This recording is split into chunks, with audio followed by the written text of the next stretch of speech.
What is up, Nephilim? This is the Chig coming at you with another Diablo 4 leveling build guide for the sorceress. We are going to be talking about the arclash build today, but before we get started, go ahead and hit that like button, hit that subscribe button.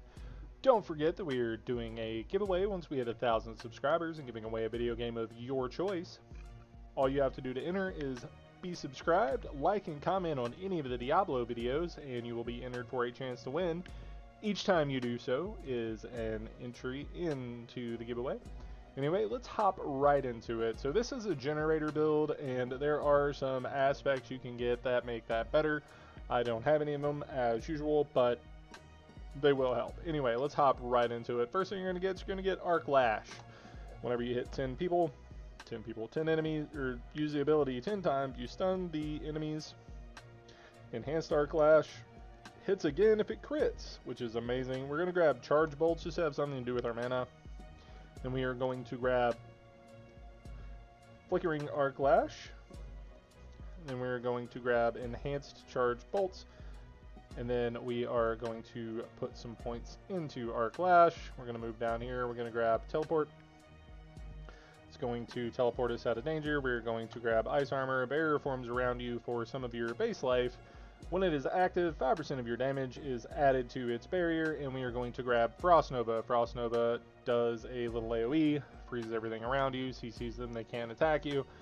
Then we're going to grab Enhanced Frost Nova. Whenever you kill an enemy that is frozen, the cooldown is reduced up to 4 seconds. And we're going to grab Mystical Frost Nova that makes anything hit with it vulnerable for 4 seconds, which is amazing. And then we are going to grab Hydra, and we're going to grab Enhanced Hydra. And we're going to pop up, and we are, so Hydra summons a dude, deals damage over a couple of seconds. Enhanced Hydra gains 1 additional head as long as you are healthy. And then we're going to hop up here and we're going to grab Fireball. The reason we're going to grab Fireball is because we are now level 15. We're going to use Fireball as our enchantment slot. That way when an enemy dies, they explode. And then we are going to pop back down and grab the rest of the points into Arclash. Since that is our main damaging ability, we will go down and we will grab Invoked Hydra. After that, when you critical strike, your Hydra gains extra critical strike chance for 3 seconds. That's going to help us out a little bit in the long run. We are going to go ahead and finish out Hydra because it is a great spell to have. Then we are going to pop up here and put 1 point into Destructive Charged Bolt. Igniting with Charged Bolt reduces the damage they deal by 20%. So Charged Bolt is just a little shotgun ability out in front of us. Then we're going to grab Unstable Currents.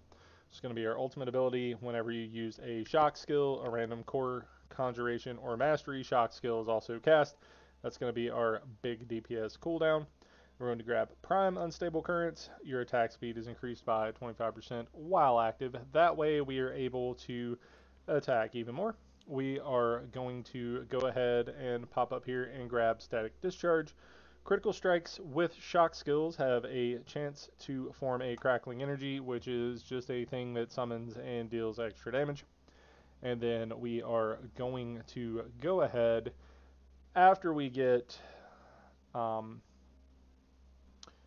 Static Discharge, we are going to put 3 points into Shocking Impact, which every time you stun an enemy, you deal extra lightning damage to them. At this point, we are going to go up and we are going to switch from Flickering Arclash over to Glinting Arclash. That way, whenever a stunned enemy is hit, it reduces our cooldowns. This is going to get our ultimate online faster, and it's just going to help us out in the long run. Then we're going to throw a point into Align the Elements. That is going to allow us to put 3 points into protection. So Align the Elements gives you damage reduction against elites for every second you have not taken damage, up to 40 seconds. And then we are going to put 3 points into protection because protection is going to give us a barrier anytime that we use one of our cooldowns. Veer's Mastery is going to be the capstone we take. Close enemies take increased damage from your shock skills and deal 20% less damage, so it's going to make us more tanky and make us deal more damage. So our build is basically finished at this point. From here, you go back and you start filling things in. We are going to grab Enhanced Teleport. Cooldown is decreased per enemy hit up to 3 seconds. And then we're going to grab Shimmering Teleport. Going to give it some damage reduction after we teleport. And we're going to put a point into Elemental Attunement. 5% chance to reset the cooldown of one of your defensive skills. Can only happen once every 10 seconds. And we're going to throw 3 points in the Glass Cannon. 18% increased damage, but you take extra damage. Then we are going to finish out Teleport. And then we are going to finish out Frost Nova. And then we are going to put 1 point into Coursing Currents. Then we are going to put 3 points into Electrocution. Coursing Currents hit enemies with shock spells, increase your critical strike chance by 1%, resets upon getting a critical strike. We're going to grab Electrocution. Enemies deal 5% less damage for 5 seconds after being critically struck, so we're going to throw 3 points in there. And then we are going to go up here and put 3 points into Icy Veil, making our barriers last longer.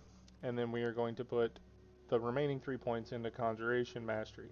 You deal 1% increased damage for each active conjuration. Our conjuration is going to be Hydra.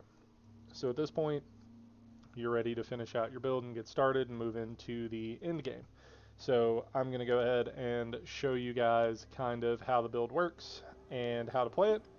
So mostly we are just going to be using Arclash unless we are fighting an elite or something, and then we will use our mana to explode all over the elites. So what we're doing is we're dropping Hydra and we're just left clicking. And we're keeping our cooldowns up as we can. But as far as this goes, we don't really have a lot we have to do, just things we're going to do, right? So as we're up on the mob's face, we want to make sure we are using Charge Bolts on him in melee range.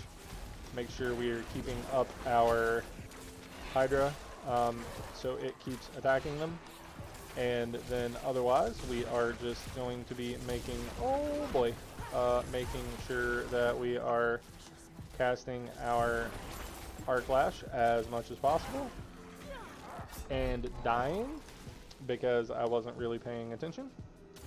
Also, something else I forgot to do is put my abilities in my enchantment slots, so y'all can go ahead and flame me in the comments for that one. But we're going to put Fireball down there, and we are also going to put Arclash down there for the extra things. And yeah, I'm not real sure why I didn't do that. So I also need to replace Charged Bolts with Arclash. So let's try that again, shall we? Let's go. Yeah. Anyway, we're good. We're good. No harm, no foul. You have to leave those things in because, you know, if you don't die, you aren't actually playing the game ever. So, alright, so let's do this. Bang, and then hold down left click and get CC'd during our cooldown, which, you know, makes it so much better. Yeah. So, there we go. Boom. Hims is dead. And then we're going to CC him, and then we're going to make sure we have our Hydras up, and then we're going to pop our thing here, and you're just going to make sure you keep everything up. You're going to make sure you're not standing in bad. Pop your potion when you need to, and we're just going to smack them. There is a much better way to do this build, and that better way is with the aspect that gives you faster attack speed on your generators, obviously, because this is a generator build. But yeah, as you can see, we're having no problems killing everything, killing anything. Yeah, I'm not going to do the event. I'm just going to keep rolling here. Anyway, yeah, we're going to pop our cooldown. We're going to CC them. We're going to hold down left click. And we are going to just delete this mob, right? And then we're going to go over here. We're going to pop our dude. And we are going to just continue doing what we're doing. And as you can see, as you damage things that are sunned, you deal you get back some of your cooldowns, like, oh hey, we did it. Yeah, also the more mobs, you know, you get things that explode, they deal more damage, yada yada, like, you just, I don't know. It's really good build, it's really fun, it's really smooth, like, there's nothing to keep you from playing it, especially if you have the aspect that lets you attack faster with the basic skills, because getting attack speed on basic skills basically makes this insane, because like you just go nuts. You do all the DPS in the world because you're just attacking so fast, right? And then you get packs like that where you kill one and then they chain reaction and explode, and yeah, it's amazing. Yeah, here we go. Got our cooldown popped. We're just gonna continue to just hold down left click, and they're gonna die. Everybody died, except for me. Well, you'll know why. And then Weird Al song. Yeah. So there you go. Easy money. Easy money. This is a little bit of a different build than we're used to, but you know, if you liked it, like it. If you didn't, yell at me in the comments. I don't care. I died. We did the thing. Anyway, have fun. Hope to catch you guys in the next one, and happy Lego hunting, guys.